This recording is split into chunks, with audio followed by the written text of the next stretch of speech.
Before we start, a quick reminder to hit the subscribe button. Only 4% of my channel is subscribed. Inspired by Armored Core Gen 2, Dubois know what I'm talking about. The noise of the workshop was pervasive. No matter how clean his work or how quick the job, they always got up to something down in there. This week had been relatively bad. Several dozen jobs, plenty of fire back and forth, swapping parts every other job. Indeed, there would be no peace for the grease monkeys yet. Max's office had little more than a desk, chair, and filing cabinet, plus a small mountain of paperwork to sort through. Bills, licenses, contracts, receipts, all piling and mounting until he could only see the agency monitor by the incessant indigo glow of the console screen. He added the newest batch of paperwork to the rough mound developing on the desk and uncovered the computer. Tapping out a small tune that got him to the inbox, he sipped from a thermos as he read through the mail. He mostly got challenge me letters from other arena competitors, hate mail from various unions and companies, and advertising the crap they're just now willing to sell him.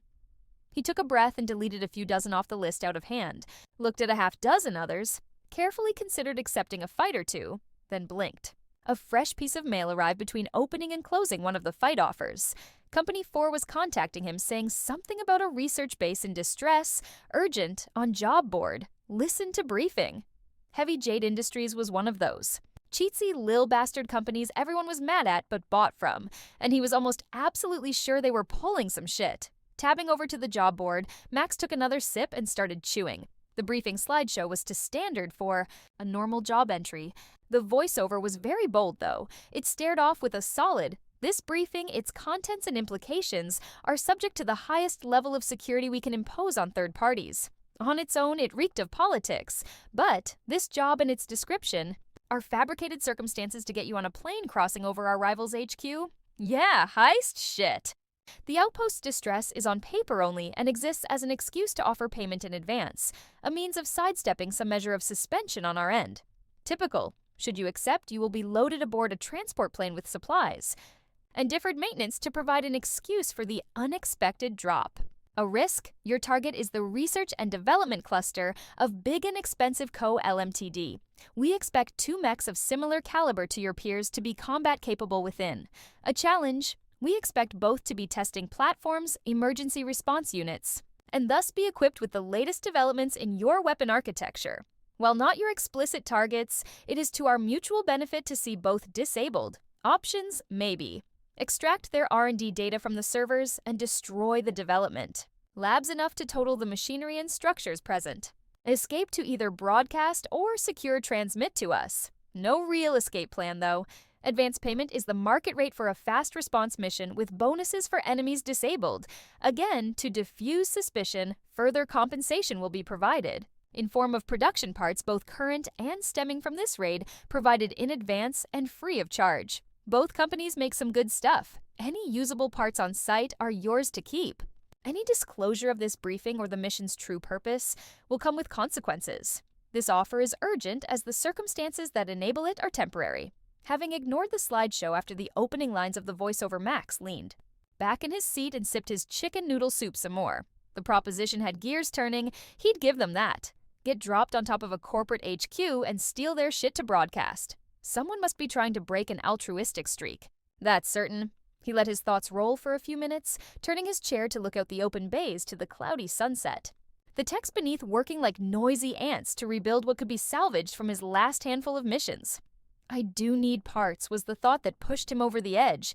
Tapping to accept and tabbing over to his equipment manager, a smile crept to his lips. Time to give Five Tails another outing.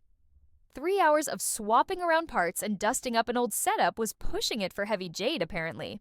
The techs had barely scrapped together all the parts and munitions they'd need by the time a truck arrived to sweep them off to an airfield for the fated flight. The sky was still lit with late twilight as the final traverse tests were being completed. The scenery was just too good to pass up for him. Making a nuisance of himself on a runway wasn't wise, but neither was being a merc. Made for some excellent cover pictures, though. Once aboard the flight and in the mech, he went over everything again. Reverse joint legs for extra jumping, taking the mid-weight ones for better ammo. Light core with hot generator and lots of extra vents to help the cooler. An internal smoke launcher with a bomb launcher and energy sniper pairing on the back. Mid-weight arms for cooling and more ammo left the core close to threshold. An energy blade and energy pistol on one side only left room for an autocannon on the other arm. A grenade launcher holstered on the same side as the energy sword didn't leave the legs with much weight either, so the thrusters were whatever fit, meaning they consumed too much energy. Calibrating everything through various menus and system settings had him surprised when they got to a steady cruise and the captain knocked on his hatch. "Gift card for you, Merc," the man said, getting Max to peek out of his safety shell to the man.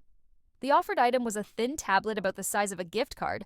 Pulled up on it were the apparent plans for real job. Procedures, maps, routes, plans. Intel. The target company operates via leased factories and warehouses, with only their headquarters internally owned enough to have a testing facility, the only space for it being below, where a huge geothermal project could easily cover for subterranean proving grounds. Their main building being built like a showpiece left a big area open beneath it, so people can see the gerotherm plant beneath, presumably giving a straight shot right down into the labs. While some of it is conjecture, there's a lot of effort given to explain and justify it. Confirmed by sources gets a chuckle out of him, though. This could be such a bad idea. A half hour of studying has Max out in the plane to return the thing. Before it goes all, this message will now self-destruct. Getting it to the captain gives him an ETA generous enough to grab a snack as he gets back to tuning his mech. Of course, nothing goes smoothly, not least chili out of a thermos, but at least the lid was one when things started happening. First, one of the airdrop vents opened without warning, pushing freight against their stoppers. When those sheared and fell against the back ramp, the hinges popped, sending the bottom flopping out and into the tail. 2 crates dropped free before the platform for 5 tails tilted back, or forward by his perspective, and was blasted out the back, the staging platform knocking the door free. It didn't make a mess or do any damage to the mech, but Max wasn't prepared. Finalizing the changes and tuning before powering on the main systems took almost half the altitude he had to work with. Releasing from the platform left him moving faster than he wanted with debris behind and in front of him.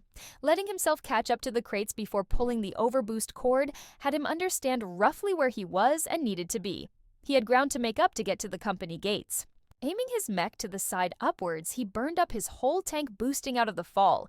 Closer by miles, and with a manageable fall, he let his tank refill from the generator's wormhole before boosting again to the other side, continuing the zig. Zag as he watched the plane, he was in struggle in the air. Apparently the door slap was worse than he felt, because the plane was struggling to keep its pitch under control. It was a distraction and excuse to keep boosting over toward B&E HQ. He called a mayday for the plane before they ejected what looked like all the cargo and pitched up dangerously. They started rolling and little specks of what Max could only assume were crew shed off as the plane continued down. Parachutes popped as one last speck was ejected out the back of the clearly rudderless cargo jet. That was someone's life work careening down on the coast, he thought. The lights of a tower crept into his sensor field and he checked where he was, flaring his thrusters to push himself back a bit. One last refill took most of the rest of his descent, and he fired thrusters to stop his descent only when walls blocked his view of the ocean. He landed harder than he wanted and very near an overheat, taking the time to resolve that before anyone was any more suspicious of him was high on the list of priorities. Apparently the cooling system hadn't charged itself yet, and the overboost was venting the wrong way. Pressing some buttons had the wormhole delivering a charge of oil to flash cool and get vented for proper coolant as some valves shifted around what tubes saw, what gases. Settings saved, radiators working, and note to yell at Steve saved. Max looked at his surroundings. The B&E headquarters gate was wide open. Response teams, both mech and man, were rushing towards him, and his mech didn't look too good from the outside. How do I play this? Daedalus woke up to an action call at 1 a.m. apparently. Someone was making a beeline to Thelabs, and they didn't have time to scramble any other response. Pulling himself from his bunk and shaking off any sleep still clinging to his bones, his flight suit was on and feet carrying him to the neck bay before his thoughts had cleared. The roar or water-boosted rocket nozzles echoed down the corridor to the surface, and when he looked, the whole thing was filled with smoke from one very light mech dashing towards him. His helmet was on, and Red 5 closed around him seconds later. The ready check wouldn't be done before the intruder was on him bit. He didn't feel any hit. He waited in dreadful silence until the sensor readout screamed to life with hostile craft and locking target notifications. The cameras resolved a second later to a puzzling sight and open hail. The dull orange, angularly shaped mech crouching over a square in the center of the floor, with no purpose but to open communications, seemingly. Not seeing the hostility he'd expected, Daedalus punched the button, content to stall while his machine checked itself over. You B&E guys certainly round over a lot of your stuff. You sure you're not secretly in the sport bike industry? The pilot on the other end said with a casual disregard. Hell of an opener. And no, it's better for energy dispersion. He shot back, with a growl in his voice. There was a chuckle on the other end that matched the mech turning his head to his own. Wasn't expecting a response, but if we're talking, I guess I can poke the subject some more. Isn't casting those shapes a bit of a bitch with throughput and mold wear? Not if you hydroform? Daedalus spoke back. While that solves one issue, you still have to temper the thing after. Haven't your guys, though, about using pressurized air to form the shape while it's still hot, then cast into the joints between shapes before tempering all at once? The man knew enough to sound like one of the techs that make his head hurt. I'll pass it on, but you aren't supposed to be here. Job applications are in the lobby, he said as he shrugged off the gantry and stood his mech in a combat stance. Internal comms lit up and he switched over to hear his commander screaming, "What are you doing? Shoot the fucker! R&D servers are dead!" Flicking back to the hail with the chuckling man, he gave a simple, "It's time for you to leave," and charged forward on voter thrust. With explosions of smoke and flashes of beams, the Fox was away from him. His sensors lost the intruder in the smoke, prompting him to boost his much heavier mech into the air. He was greeted to the sight of his counterpart engulfed in an explosion, the Fox turning its way back toward him as it slid away. Back-mounted, cannon trailing smoke. Pulling his overboost and swapping to his shell-based guns, he settled into the calm he learned decades ago. Sparks and bullets lit the space between him and the Fox like yellow-hot coals as he orbited and followed the tricky mech through its dashing and smokescreen. Ultraviolet and blue lit around him as his opponent was carried by red, orange, and fog. Barely a shot hit either of them, but not for want of trying. Unfortunately, all the trying and staying close enough to have a chance had both necks pepper the workspaces and crash through more than a few of their walls. The lower legs of the Fox drenched in smoking oil as Daedalus's own shuffled onto its feet from where it had tumbled away from a blade and into cannon fire. "I recon you'd be better served in aerospace, friend." The voice came over comms again. Took a deep breath and glanced at his damage readout. A lot of yellow, but no orange yet. "Friend is a bit far, I think." "Not at all. This is the best play I've had in years, and I ain't looking for blood, just filling a bounty on B&E development. Capacity. You guys could bounce back pretty quick if you just advertised how cutting edge and good handling your equipment is. Make yourself into a hellacious contractor, or even more ambitiously, make everything public domain and take donations." The Fox talked while Daedalus got his mech back on its feet, getting a look at his four while he could. The orange-beige of the main plating had all sorts of scatches, chips, and trenches dug in it by his fire, but looked to only have that surface damage. Anything else was from overstress, overheating, or ramming, and it galled him. "You seem very excited to see our company. Grow for an intruder and saboteur," he pointed out, and the ember-eyed mech almost flinched. "I'm human. I don't want to tear things down that haven't hurt me. Consider this a nudge to move out of the mech manufacturing business and use the capacity to run tech development. Fighters as fast and armored as your mech would go for a fortune to anyone with need, and I know I'd pay my meager savings to be able to shoot as long as you." The man seemed to be working himself into a bit of a fervor. Daedalus switched to internal comms to get a read on the situation and heard a voice he didn't expect. "They're just gonna wreck more stuff if we don't give them a way out soon. That light mech has got at least half his ammo left. Our personnel are out. We need to move the fight." Pedrix was yelling over the chief of security, and seemingly making a big scene about it too. Relief swept through Daedalus as he looked at the Fox with new eyes, the stripes of silver white on the borders, and patches of slate gray, giving the mech a more dressed and professional look than his initial wily impression had left. New diagnostics has his mech's left leg a dark orange as he swapped comms back, apparently in the middle of a rant about plumbing. "Come on then, bastard. It's time to leave," he said to himself more than anyone else, and pulled for overboost again. In the seconds to charge up the engines, he heard an "Oh no you don't," saw the Fox's weapons all go neutral before the laser cannon and smoke launcher focused on him, and Then the fox was there, a final flash of red-orange, and an impact turned him enough that he boosted tight towards torn concrete beam. Dodging out into the open testing grounds and stopping himself, the fox was nowhere to be seen. Hovering down. To sit on his feet, Red 5 began flashing all kinds of warnings at him. "Don't overstress yourself, friend," came the statusy words of the fox.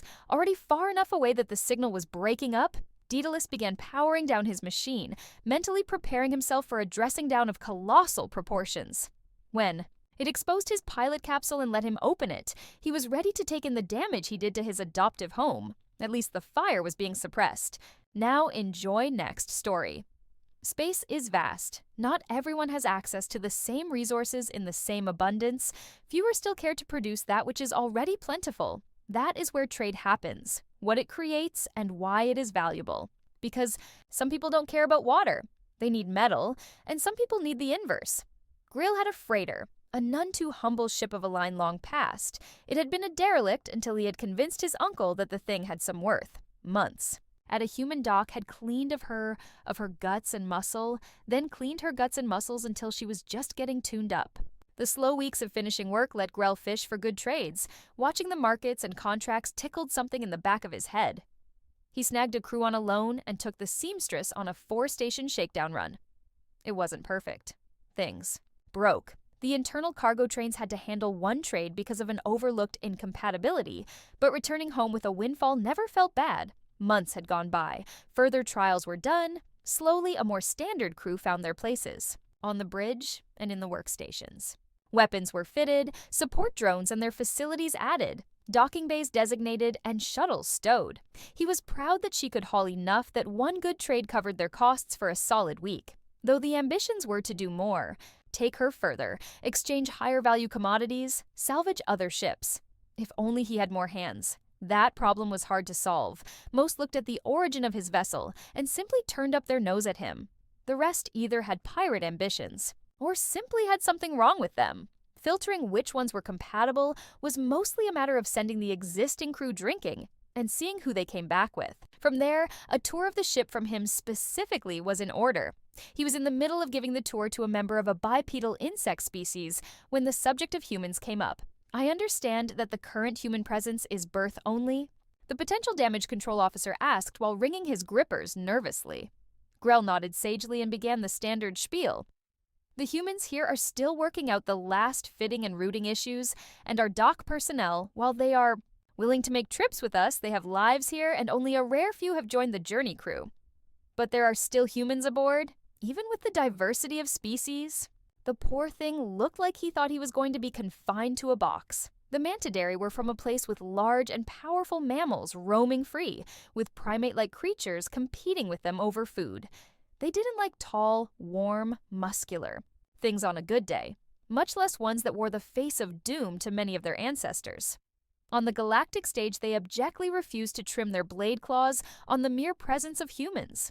Though the human reaction to their discovery was to make plushies and send royalties to the main government. You will find our humans to be very aloof and task-oriented. They mandate very little onto their crewmates and respect any boundaries set until alcohol is involved. Grell informed. Being an amphibian from a similar place, he understood the concern. Large creatures stampeding was not the danger his ancestors answered, though. Instead, it was frying mammalian predators who would first feast on the blood of their victim, then pack the husk into brine water or full of salt rocks. The answer was poison, specifically a highly effective hallucinogenic that would suppress the appetite of any subjected to it, while also driving them into vigorous activity, making their blood a black market commodity. Humans were vulnerable to just their skin mucus, and were all too happy to find an antidote to nullify the nightmare-inducing cardio hell juice at its source. It was a standard injection across Grell's species away from his homeworld. Still, arms that droop didn't seem convinced. Humans hunt. It is part of their essential enrichment. They simply must do it. I'm afraid they might take to hunting me. A valid sentiment from an insect who had only had passing contact with humans, who only had passing contact with insectile species, but one Grell could extinguish. A simple problem with a simple solution. The humans already hunt. One of them hunts through the middle spaces of the old girl looking for ghosts. The Mantidae stopped in his tracks. Ghosts. Grell looked back at him. They both stood staring for a long breath. "You can't be serious," he chittered. "There are no such things." "I am indeed. This is a deathly matter. You don't want to belittle the suffering of the unabsolved," came a resolute retort. "We live in a world, nay, a universe of science, and you're going to bring up spiritual fulfillment?" Then a wheezing gasp and gentle groan came all at once from around the two, and Grell pointed the most cross look he could at the mantidary as he shrunk down. "Sorry?" He'd barely whispered before a buzzsaw racket shook the corridor around them. There was no room for skepticism, as both gripped their instincts and ran. Jeff Hardy, nerd. In sleeping on spaceships is impossible. Watch me try? Day 142. The usual. Spot between the engines doesn't work right now. The usual harmony of turbine thrums isn't there because we're in dock. While I do finally have time to set up the ballistic netting, I end up poking around and tinkering with the engines after too long. I know what you're thinking, but no. The cabin with a fish tank floor that doubles as a bath tanks to the grooming. Fish is not mundane yet. I cannot sleep there. It's too spectacular and too quiet. No, instead I made my way around between the cabin layers and started inspecting things I'd already explored. Crawling on top of everything isn't as dusty as you'd assume. I only sneezed twice, and only one of those had me bang into something. Still I traversed. A lot of the walls were smooth in the cabin section, meaning the sliding doors didn't have any sort of indentation where the extent of their travel stopped. Sometimes things dangled into that space and needed zip-tied down, and it was just good practice to tape the end of the door's path with some fade-resistant HFY stuff, Jackie's graffiti, and needed marking market, to vol. Ask for the jacket stripes. Shit never fades, never comes off, is very flexible. Gets toasty when applied, anyway. I ended up looking around between the vending supply lines and found my way to the air replenishment machines, following an errant wire off of their power circuit. Apparently they've got their heat exchange oil piped in series. On the ceiling are all the clean vents from the fresh air machines. On the floor are the dirty vents leading into the refresh machines. Oil circulates between them, ferrying the heat accumulated to whichever unit is colder, usually the top. Hollow beams with regular holes deliver air in an indiscriminate downdraft through even the crawl space of the ship. Explanation inadequate? The life support is wired like that trick with the 9-volt batteries. Every outlet is wired to another machine's inlet, back and forth over and over. But the front and back of the chain need connected, thus one very long line through the hallway section with a single big-ass oil filter and a pump wired up with all the machines. The pump is right in a midship's airlock, and the sliding doors just barely wiggle the oil line where it goes up through the wall. I tapped around the open door and zip-tied the hose just a little tighter to the opposite wall. Turns out the contours of the hull there fit real nice with my hips and waist. I can dangle my legs down with the pipe and nap on the open door. The vent is right next to my face with fresh, clean air. Oh yay, I am catching up on my hours tonight. He'd fallen asleep there as the small imperfections in the track rocked the cabin gently, sweeping them all at a safe speed from the shipyard and docking bay section of their colony station to the residential and agricultural section. The whole trip in enclosed tunnels with windows out, only in sections where pedestrians could be guaranteed to never exist. He woke up sometime near his stop, assumed it was his subconscious listening for the right bumps and rattles, and saw the ambitious girl sitting staring at the floor. He gave her a tap and said the name of the stop, earning a weak nod. Taking it as her having spent her last spark of ambition for a romantic gambit, he understood the full setting in of deadness and how it could drown out the world. But there was nothing for it. Everyone on the train had gone through similar and had gusted to the dull, even if the splash hit everyone different. They stopped, he got out, and the journey home was just as safe and sterile. The only bright-colored were the approved colors. The only symbols seen were approved by comedy. Even the gangs could only be identified by how they wore single pieces of clothing in an unapproved way. But even they rarely did anything, let alone a crime. Oh, and there were ads. Colorful and nonsensical as they were, but each as fleeting on their screen as the next. Their messages lost to the echo and background noise of the station at large. Swift paid for 2 burritos from a vendor who liked grilling the finished thing and having 2 tortillas with cheese in between.